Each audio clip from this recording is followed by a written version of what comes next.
Le 15 avril 1874, au 35 boulevard des Capucines, les portes s'ouvrent sur une toute nouvelle exposition. La date pour le début de cet événement n'est pas anodine, c'est pile en même temps que le Salon, une exposition annuelle d'œuvres validées par l'Académie des Beaux-Arts.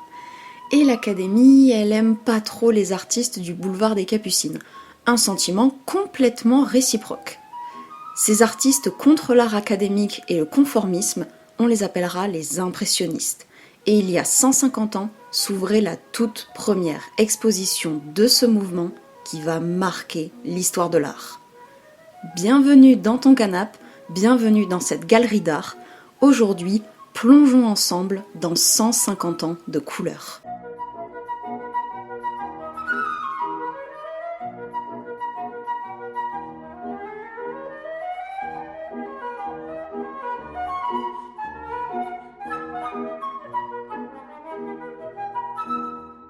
L'impressionnisme, c'est quoi ? C'est une impression, une sensation, une émotion. C'est représenter ce que l'on perçoit plus que ce qui est vrai. L'impressionnisme, c'est révolutionnaire parce que c'est la première fois que des artistes font cette démarche. Mais d'abord, une question simple. Pourquoi impressionnisme ? D'où vient ce nom ? C'est le critique d'art Louis Leroy qui baptise ainsi ce groupe. Il s'inspire du titre d'une œuvre de Claude Monet, réalisée en 1872 et montrée à cette fameuse exposition de 1874 qu'on a évoquée en introduction. Ce tableau s'appelle « Impression, soleil levant ». On peut considérer que c'est un peu le manifeste de ce mouvement artistique, c'est-à-dire qu'il a toutes les caractéristiques de l'impressionnisme. Quelles sont ces caractéristiques ? Eh bien, commençons par sortir un peu.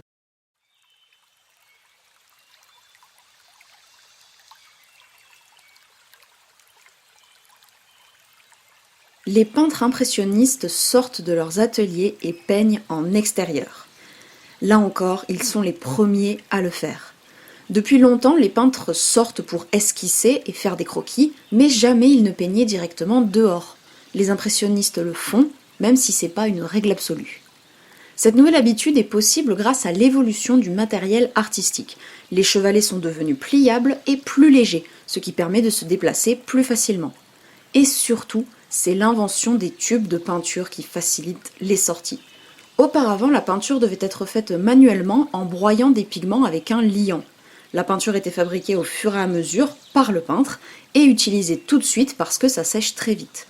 Grâce à ces tubes transportables et réutilisables, la peinture se conserve facilement. Plus besoin de se déplacer avec tous ces pigments, il suffit d'une petite sacoche et la peinture est utilisable tout de suite. Nous voilà donc dehors avec nos peintures et notre chevalet face à un joli paysage. Il ne reste plus qu'à peindre. On choisit une palette de couleurs claires avec l'intention de peindre quelque chose de lumineux. Dans cette idée, n'hésitez pas à peindre à différentes heures de la journée.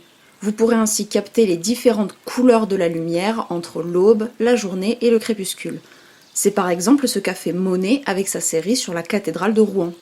Sortez aussi en toute saison. Les couleurs changent entre les fleurs du printemps, le soleil de l'été, la brume et les feuilles de l'automne, et bien sûr, la neige en hiver. Les sujets de prédilection sont bien sûr la nature et les paysages, en particulier l'eau, comme les étangs ou les rivières. Cela permet de jouer sur les reflets et de s'amuser encore plus avec la lumière. Les ombres sont aussi colorées, contrairement à la peinture classique, alors faites-vous plaisir, laissez-vous porter par vos impressions.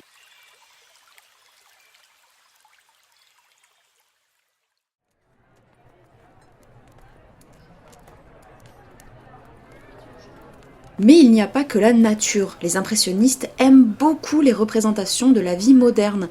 Vous pouvez poser votre chevalet dans les rues de votre ville, sur les quais, dans le quartier industriel, ou même dans un appartement, comme Caillebotte et ses célèbres raboteurs de parquet.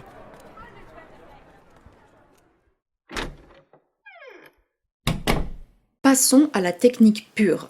Il existe autant de techniques impressionnistes que de peintres.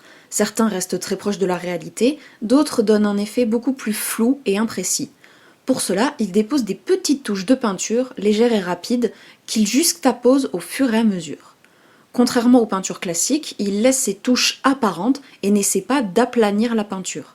Les coups de pinceau sont visibles et c'est ce qui donne ce côté brumeux avec des contours flous. On a même parfois l'impression que le tableau n'est pas fini. Le but, c'est de prendre un instantané, de capturer un instant fugace. Une démarche permise par la peinture en plein air. Les autres artistes sortent pour faire des croquis qu'ils ramènent dans leur atelier pour ensuite créer leur peinture. On perd l'instantanéité du processus créatif, là où les impressionnistes peignent sur l'instant face au paysage. Après avoir parlé esthétique, parlons de tout le reste en fait. En effet, l'impressionnisme n'est pas seulement un courant artistique, c'est aussi un courant de pensée autour de la situation de l'art en France. Pour comprendre, il faut qu'on parle d'une très ancienne institution, le Salon de peinture et de sculpture, plus communément appelé le Salon. Le Salon, c'est une exposition des œuvres d'artistes approuvées par l'Académie royale de peinture et de sculpture. Cette académie est créée sous Louis XIV par Mazarin et deviendra plus tard l'Académie des Beaux-Arts. Depuis 1667, l'Académie organise le Salon pour montrer les artistes qu'elle valide et qui suivent ses codes. C'est quasiment le seul moyen de se faire connaître en tant qu'artiste et surtout, c'est une des seules options pour faire carrière. Tout le monde passe par le Salon pour choisir où passer commande, que ce soit l'État ou les riches mécènes. Pour faire simple, si vous n'êtes pas au Salon, vous ne serez sûrement pas un grand artiste. Mais alors, qu'est-ce qu'il faut peindre pour que le jury vous accepte ? Eh bien, le Salon est le symbole du conservatisme artistique. À part quelques exceptions comme le romantisme, le jury du Salon reste dans des cases très classiques. Pour eux, le dessin est supérieur à la couleur, donc la technique du trait est la plus importante. Du côté des thèmes, ils privilégient les sujets historiques, mythologiques ou bibliques. Ce sont les seuls thèmes suffisamment nobles pour être peints, à leurs yeux en tout cas. Voilà, donc si vous avez retenu les caractéristiques de l'impressionnisme, vous comprenez qu'il y a des accords. Et tout commence avec un homme, Gustave Courbet. C'est lui qui va donner l'idée de s'affranchir du Salon et de la vie de l'Académie. Lors de l'exposition universelle de 1855, Courbet propose 3 tableaux à exposer. L'atelier du peintre, les baigneuses et un enterrement à Ornans. Ils ne plaisent pas du tout au jury, surtout un enterrement à Ornans qui va à l'encontre de tout ce que demande le conservatisme. C'est un tableau qui représente toute une foule de personnes à un enterrement, donc des paysans mélangés à des membres de la noblesse et du clergé, le tout dans une scène certes religieuse, mais de la vie quotidienne. Le jury refuse d'exposer ses œuvres. Sauf que Courbet, il a de l'argent. Beaucoup d'argent. Alors il va tout simplement construire son propre pavillon pour l'exposition universelle où le public retrouve 37 de ses œuvres, dont le fameux Enterrement à Ornans qui avait déjà beaucoup fait parler. Cette idée d'exposition alternative plaît beaucoup aux artistes qui viennent visiter le pavillon, même s'il existe déjà un salon des refusés, organisé par les Beaux-Arts, où sont exposés ceux qui n'ont pas pu aller au salon principal. Mais pour l'instant, laissons ça de côté. Avant de faire leur propre exposition, les impressionnistes doivent déjà se former. Le mouvement trouve sa source dans le groupe des Batignolles. Le boulevard des Batignolles, c'est là où vit Édouard Manet. Autour de lui, ses amis se rassemblent régulièrement dans le quartier. Des artistes aussi, Renoir, Monet, Sisley, Basile ou encore Pissarro. Ils discutent, partagent leurs idées et s'inspirent les uns des autres, tout en s'éloignant de l'art conventionnel. Très vite, l'idée de faire leur propre exposition apparaît. Plusieurs d'entre eux se font refuser au salon au fil des ans, même si certains arrivent à s'y faufiler, comme Manet et Morisot en 1872. Dès le salon de 1873, les artistes refusés critiquent les choix conservateurs du salon. Même ceux acceptés ne peuvent montrer qu'un tableau le plus conventionnel parmi toutes leurs créations. C'est décidé, le groupe va organiser ses propres expositions. La même année, en 1873, le groupe des Batignolles crée la Société anonyme des artistes peintres, sculpteurs et graveurs. Cependant, des dissensions apparaissent déjà. Par exemple, Manet refuse d'y participer parce qu'il est déjà bien accepté par l'Académie et qu'il ne veut pas perdre leur confiance en entrant dans un rassemblement dissident. Au sein même de cette nouvelle société artistique, tous les membres ne sont pas d'accord sur la marche à suivre. Monet veut limiter le nombre de participants pour donner une image claire de leurs idées. De l'autre côté, Degas souhaite un rassemblement plus large, incluant même des artistes acceptés au salon. De cette façon, on ne pourrait pas leur reprocher d'être un rassemblement de refusés, mais réellement un mouvement à part entière avec des convictions. Ces dissensions n'empêchent pas le groupe de signer une charte commune. Et enfin, un an plus tard, en 1874, la Société anonyme des artistes peintres, sculpteurs et graveurs organise sa toute première exposition. Comme on l'a vu plus tôt, c'est à cette occasion que Louis Leroy nomme le groupe les Impressionnistes. Nous y voilà, la toute première exposition impressionniste accueillie dans les ateliers de Nadar, un photographe ami du groupe. Une exposition qui est aujourd'hui considérée comme le début officiel d'un des mouvements artistiques français les plus célèbres de l'histoire de l'art.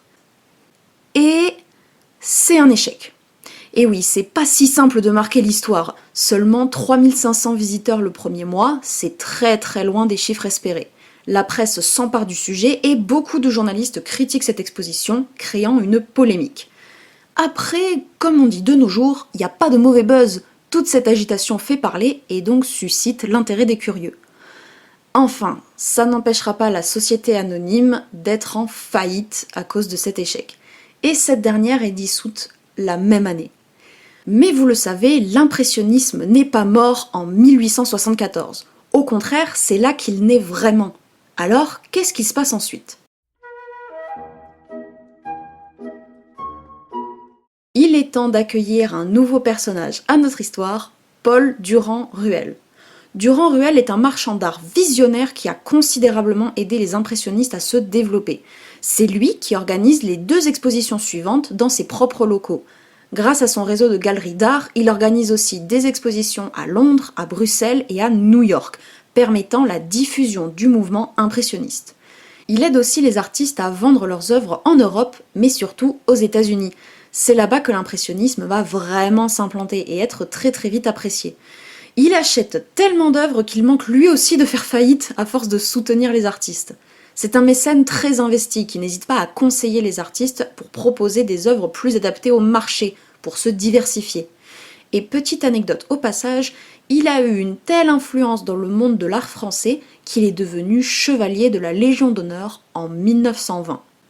Un autre mécène très important n'est nul autre qu'un des artistes du groupe, Gustave Caillebotte. Contrairement à ses amis sans le sou, lui vient d'une famille aisée et possède une petite fortune personnelle. Il met son argent au service du mouvement, achetant de nombreuses œuvres et organisant des expositions. Parmi les 8 expositions principales de l'impressionnisme, il en organise 4, dont une avec Durand-Ruel justement.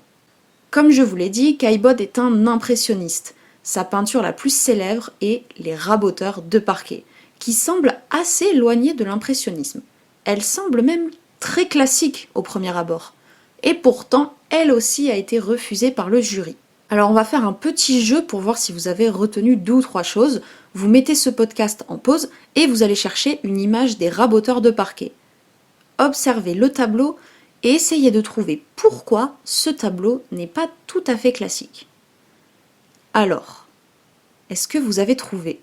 Ce ne sont pas les couleurs, ni le style de peinture. Et oui, c'est le thème. Des raboteurs de parquet, c'est un sujet du quotidien, ce sont des petites gens. On est loin des grands sujets mythiques et historiques. Voilà pourquoi cette œuvre n'a pas obtenu les faveurs du jury du salon. C'est ce refus qui a terminé de convaincre Caillebotte de rejoindre les indépendants.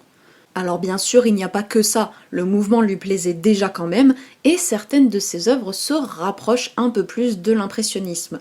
On a par exemple Périssoir, où l'on voit 2 hommes naviguer dans de petites barques sur une rivière paisible.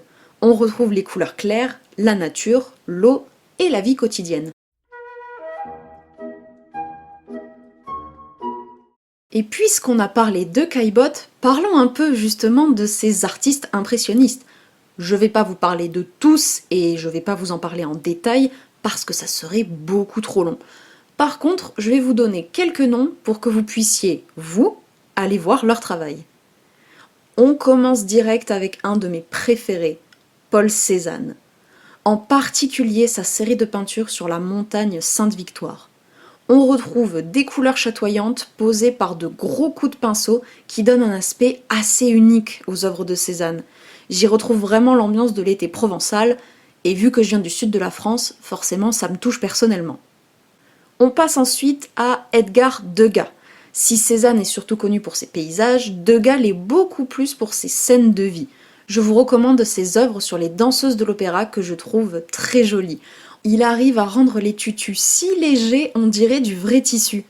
Sinon, il a aussi fait pas mal de tableaux sur l'orchestre de l'opéra, notamment un que j'aime beaucoup et qui s'appelle L'orchestre de l'opéra. Ouais, bon, c'est pas très original, mais au moins c'est facile à retenir. Et si vous aimez les scènes de vie, vous pouvez aussi vous tourner vers les peintures d'Auguste Renoir. Ses œuvres sont de très beaux portraits, souvent d'une ou plusieurs personnes. Son tableau le plus connu est sans doute le bal du moulin de la Galette, que j'aime aussi vraiment beaucoup. Et vous avez aussi sa représentation du Pont Neuf, qui est une bonne représentation de la vie moderne à Paris à cette époque. Parmi les pionniers de l'impressionnisme, il y en a un qui est un peu moins connu que les autres, à mon sens en tout cas. Il s'agit d'Alfred Sisley. Pour le coup, je n'ai pas vraiment d'œuvre préférée, mais si vous aimez les paysages, vous allez adorer. Ville ou campagne, été comme hiver, Sisley sait nous faire apprécier n'importe quel décor. Tout aussi peu connue et pourtant aussi importante, parlons d'une femme, parlons de Berthe Morisot. Elle aussi fait partie des fondateurs du groupe impressionniste. Et elle, sa spécialité, c'est les portraits, en intérieur comme en extérieur. Mon préféré, personnellement, c'est Le Berceau. Sans entrer dans les détails, c'est un tableau à la signification assez mystérieuse, et en termes d'esthétique, je trouve la transparence du voile sur le berceau vraiment magnifique. Nous retrouvons ensuite Édouard Manet, et là on est plutôt sur un des impressionnistes les plus connus. Il est très inspiré par les artistes espagnols, en particulier Velázquez et Goya. C'est pour ça qu'il a beaucoup peint des scènes de tauromachie, mais bien sûr c'est pas tout. Parmi ses tableaux les plus célèbres, Le Déjeuner sur l'herbe et Olympia sont mes préférés.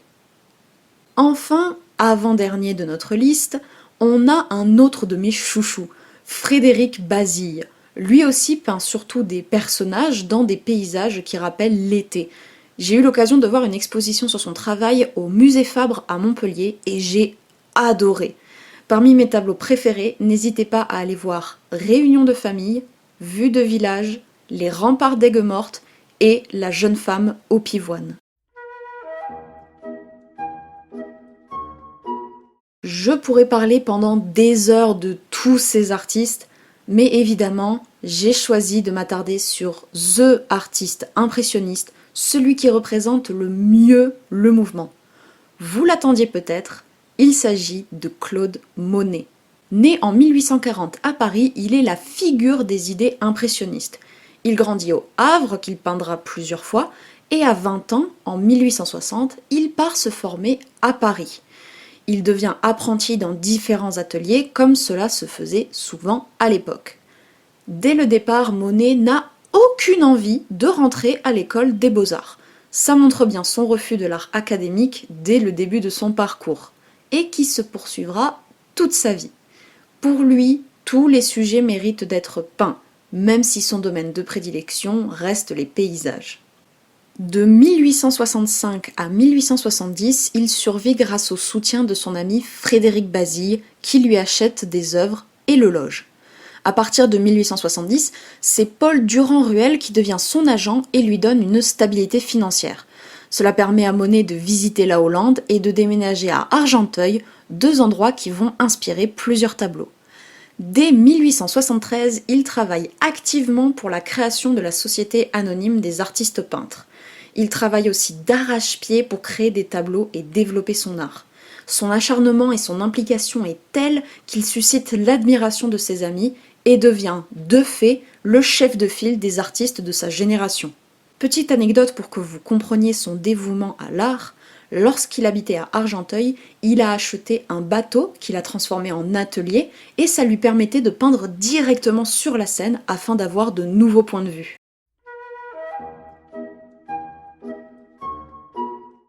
Le choix de ses couleurs et le coup de pinceau rend ses créations très oniriques. On dit souvent de Monet qu'il cherchait à peindre la lumière. C'est pour ça qu'il est celui qui a fait le plus de séries, c'est-à-dire plein de tableaux d'un même sujet, parfois même d'un même point de vue.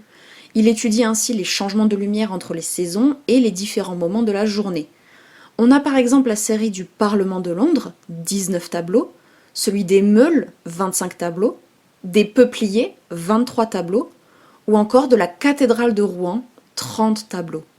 Et bien sûr, la plus célèbre des séries de Monet, vous la connaissez sûrement, c'est les Nymphéas. Monet a peint pas moins de 250 tableaux de Nymphéas durant les 30 dernières années de sa vie. Ce qui rend certaines de ces Nymphéas vraiment touchantes, c'est que Monet devenait de plus en plus aveugle en vieillissant.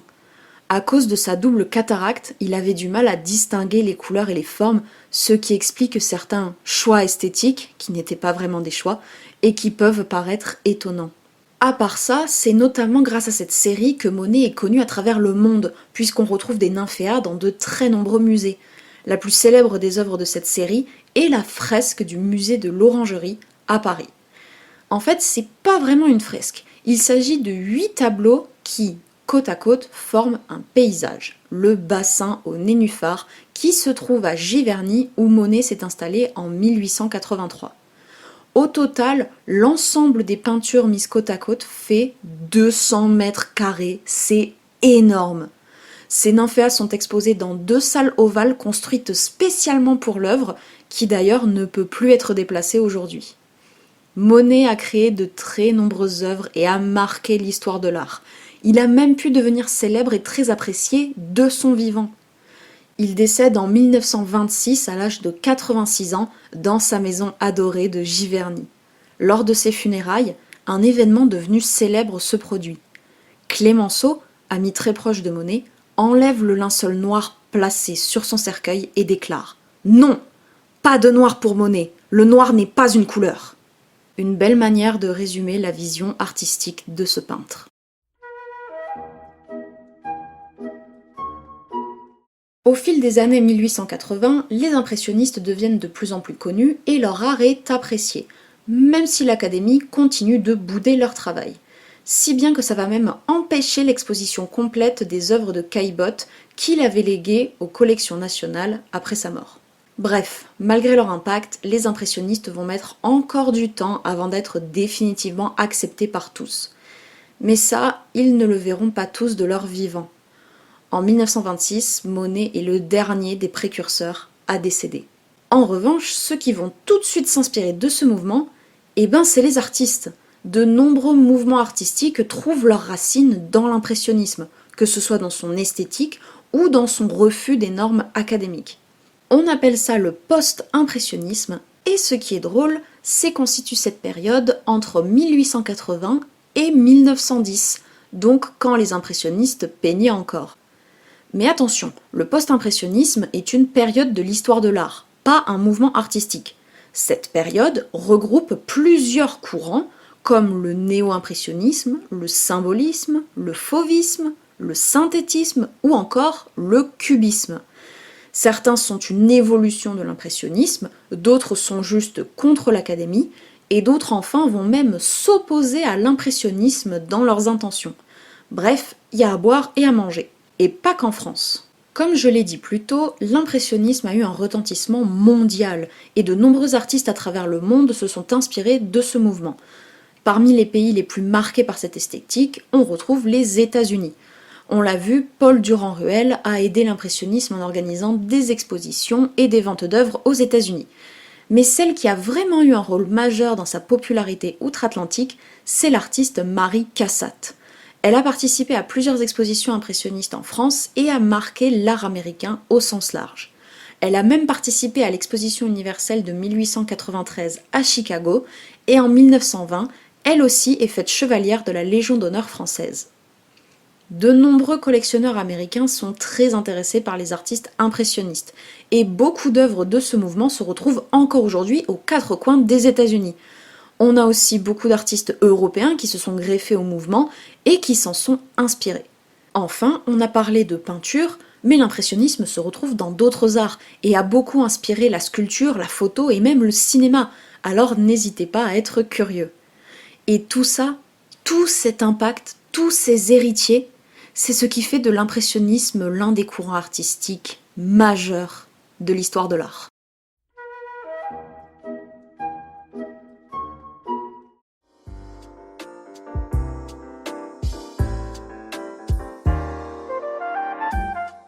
Voilà, c'est déjà la fin de ce podcast. J'espère que cette introduction à l'impressionnisme vous a plu.